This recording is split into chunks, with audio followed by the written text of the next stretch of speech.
The Sports Renegades podcast on SportsTownChicago.com.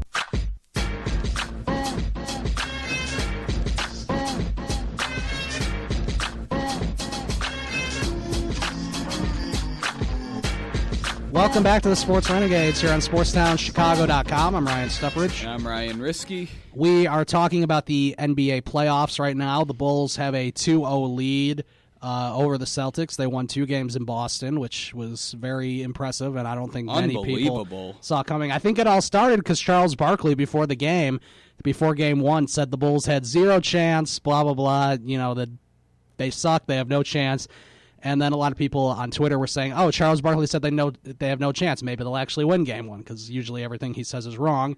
It's turned out to be true so far. I know. Maybe Skip Bayless also said the Bulls had no chance also. then they for sure will win. Well, if Skip Bayless said it, the opposite will happen. The funny thing that Skip Bayless said, I think he said it after Game 1, after the Bulls won Game 1, and after the Bulls won Game 2. He said, see, if the Bulls would have played the Cavaliers in the first round, they still would have won. So he really likes the Bulls' chances for some reason.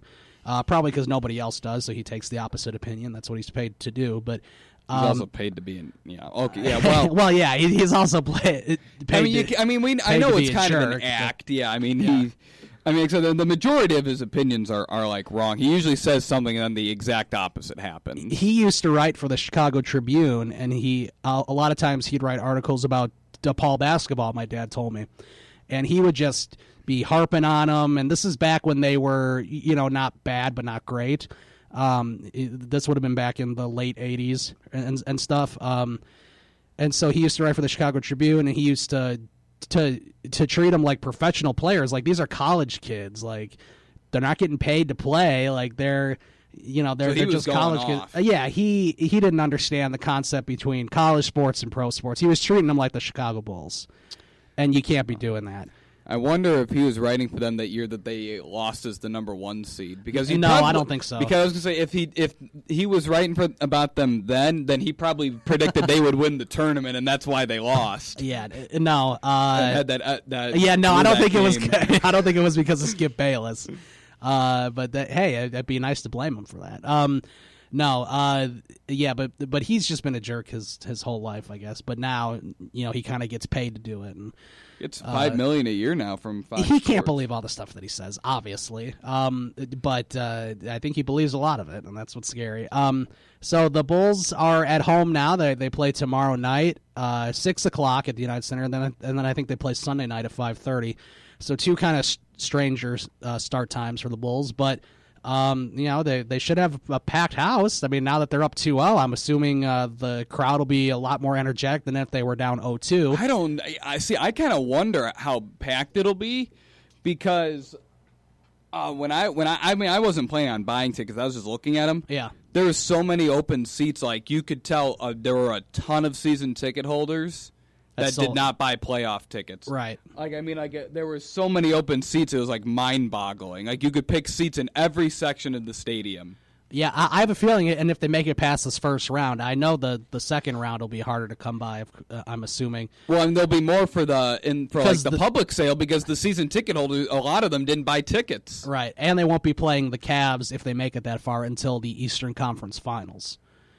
Because the Bulls, if they win, they'll be playing the winners of the Wizards and Hawks, and I hope for the Bulls' sake, if they want to keep going, it would be the Hawks, because I don't think they're going to beat the Washington Wizards. It seems like that's a bad matchup for them. Plus, they've already lost 2 other times to the Wizards in the playoffs. I think they lost in 2005 to them, and then they lost in 2014 to them. Yeah, that was another year that they just had too many injuries to overcome. Right. They lost. So I think it's a better matchup if they play Atlanta, because they played Atlanta pretty well during the regular season. That we're thinking, like, who's the better matchup for these next couple rounds?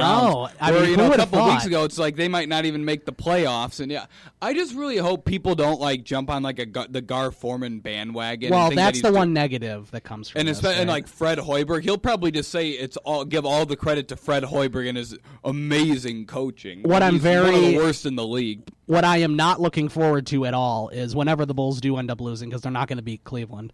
So whenever they end up losing, And Gar Forman has his end-of-the-year press conference. He's going to say, something to the effect of, look how far we went. Look at all the adversity we overcame, and it's a testament to our guys. Our roster is great. They stuck together, blah, blah, blah. Fred Hoiberg coached them well.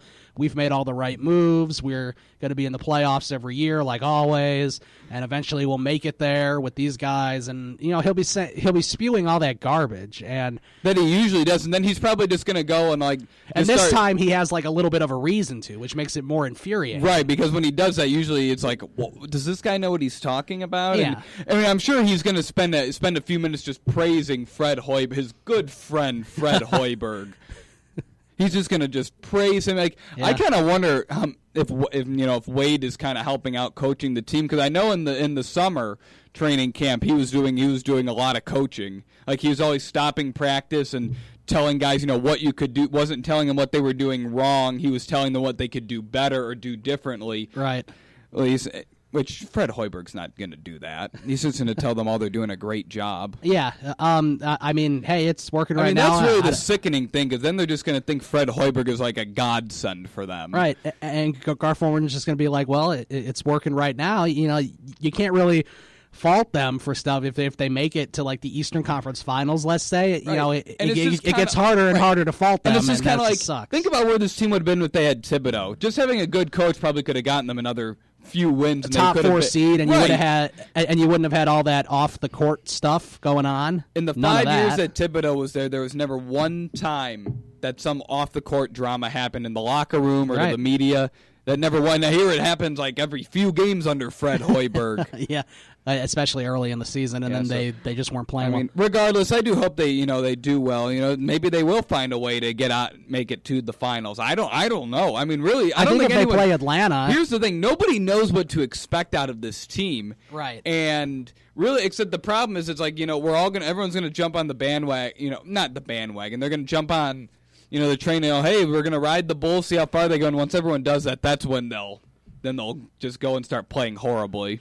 The other interesting matchup in the Eastern Conference specifically is Milwaukee and Toronto. They're really evenly matched, and that's a 6 versus a 3, but Milwaukee has played better than a 6 at times, and Toronto has played worse than a 3 at times. They do have Kyle Lowry back, so that will help them. They split up in Toronto, and Milwaukee had a good chance to go ahead 2-0, but they lost it at the end. Now they play at Milwaukee tonight, and then they'd play Saturday, I'm assuming. So I think that could be a really interesting series. Of course, whoever wins that has to play Cleveland, so that'll be tough. Indiana's been giving Cleveland everything they could throw at them. Yeah, they have. They've been giving them a good fight. Cleveland's obviously better. Yeah, they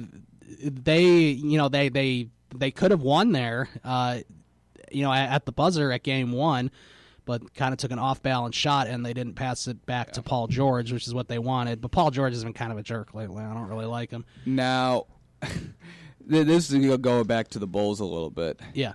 Is tonight's game by any chance on TNT?